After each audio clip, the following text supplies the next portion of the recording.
Well, hey Canaan, this is Pastor Daniel, just bringing you the weekly update. I hope all of you are having a good week so far. Really excited this week about being able to share with you finally the Vision 2025.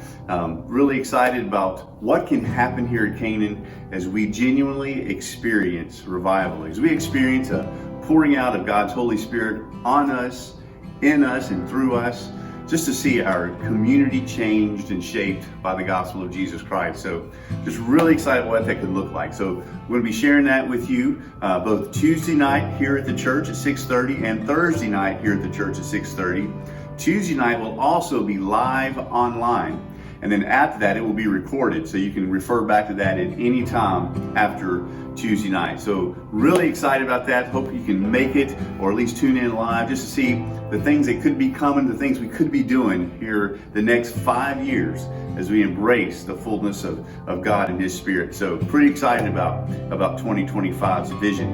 And after we share that vision, we're going to be spending some time in prayer about revival. Because the only way this vision happens is if we are truly on fire with the Spirit of God. So after this, we spend some time praying. We're going to have 14 days of prayer and fasting, which will include 2 sacred assemblies, one on August the 2nd at 5 p.m. here at the church, and one on August the 9th at 5 p.m. here at the church. And both of those will also be live streamed. But also with that, we're going to be distributing a 14-day prayer and fasting guide. So these items are already on the website. So the link will be attached to this email that contains this video. So go to our website at canaanstl.org, Vision 2025-resources, and it'll be there. But just really excited about this prayer guide. More will be coming about that here in a few days, but that actually will start next week. Of course, you can start anytime, but officially as a church, we'll start next week and go for 2 weeks praying and fasting all together. And then finally, we will be this week on Wednesday at noon for our Facebook Live.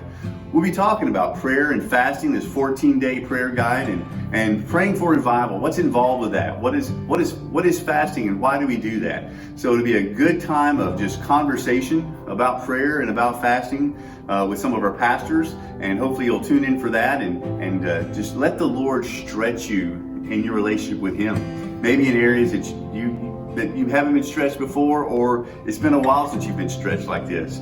I know God's stretching me, so let's let God stretch us, because that's when revival really takes place. So just really excited. Please tune in tomorrow night here live or online at 6:30, and that'll be an awesome thing. It's Tuesday night. Lastly, this past Sunday, we began our new series on the parables, and we've looked at the parable of the sower. And so we looked at 4 different kind of soil or heart conditions. We looked at the hard-hearted. We looked at the shallow. We looked at the divided heart, and we looked at the transformed heart. So I kind of asked this question at the end of the message on Sunday, but which of those heart conditions best describes you? Are you hard-hearted towards God in some ways, many ways? Is there someone you just refuse to forgive? Are you holding on to a grudge? Or is there a sinful lifestyle pattern in your life that you're just unwilling to yield and to give over to the Lord? That's the hard-hearted. There's also the shallow.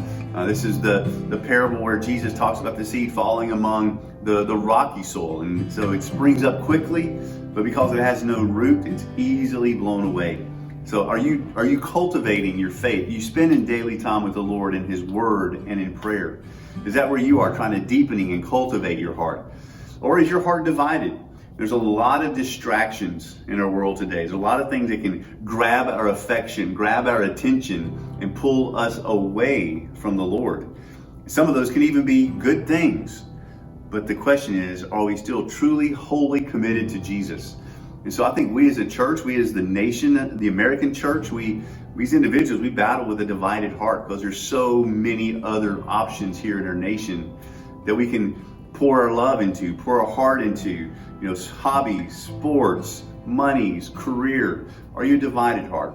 Or lastly, are you that transformed heart where you are seeing fruit being born 30, 60, 100-fold? And the last question that we asked on this was, whose name could you write down as someone that you have invested in, and because of your investment in them relationally, they are now a follower of Jesus or a more committed follower of Jesus because of your investment? So some really kind of thought-provoking questions, but also these are core, nitty-gritty Christianity questions that we need to be asking, because Jesus has called us to make disciples. And as I'm excited to share more in Vision 2025, because it's all about, 2025 is all about making disciples. God bless. I'll see you soon.